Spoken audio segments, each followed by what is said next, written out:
Hello, my name is Michelle Vandevord. I am from Musqueam First Nation. I currently work as an officer with Saskatchewan First Nations Emergency Management, and how I got started in the field was when I moved home to Musqueam First Nation. I was on the reserve for a few months and somebody asked me if I would be interested in joining the fire department. So I went to a meeting and enjoyed it. It wasn't easy being the only female on the fire department at that time. Everybody, most people welcomed me, but there was a little bit of pushback. I remember at my first meeting, the fire chief saying to the rest of the boys, well, we have a girl now, so, we're gonna have to start closing the bathroom door. Which, it was to single me out, and sometimes I feel like it was to maybe see if I would quit. But I stuck with it. I have 3 daughters, so it wasn't really an option for me. I always felt like, well, I am their role model, so they grew up in the fire department as well. We're a small community, but we have a highway that goes through the reserve, kind of separates our lands, and it's quite active. We get a lot of calls. We also have an MOU with our neighboring community of Birch Hills, which works really well. We work good together. So we've been to their community for lots of fires and training, and they come to our community for lots of fires and training when needed. So yeah, I've been a firefighter for, this will be my 19th year this summer.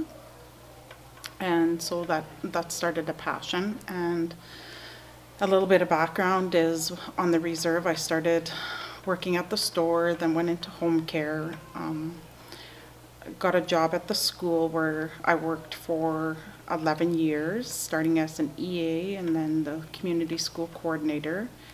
And then a few other jobs in between, liaison with homework with the kids. And when I left Musqueam Community School, I went to work for the high school in Prince Albert, Carleton Comprehensive High School, which is the largest high school in Saskatchewan. And there I was a mentor.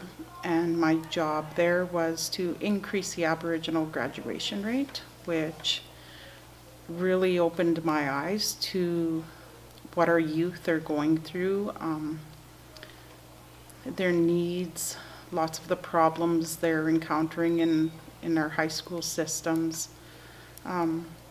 Very fortunate to have good leadership at the school who understand our First Nations youth and work really hard to see them succeed, so it made my job easier. So with that background in education, a job opportunity came up that allowed me to go back into my other passion of firefighting. So I applied for the job and found out I was one of the top applicants, and currently right now again one of the only female officers within my group. So my job since I started has been mainly in prevention. Me and my co-worker do a school program called Learn Not to Burn. And what it is teaching fire safety to children from kindergarten to grade 8.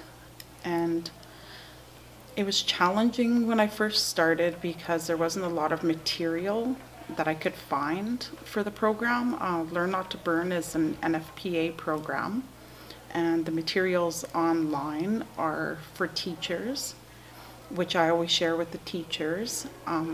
Lots of resources for me though, cooking safety, just about anything you could think of that you want to teach kids about fire safety is on there. So that's what I've been doing. And another piece of my job is helping communities get together and start their emergency preparedness plans. Helping them through disasters.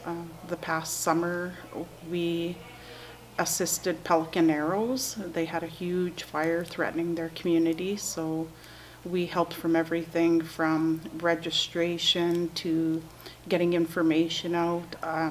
I did a lot of work in the Incident Command Center.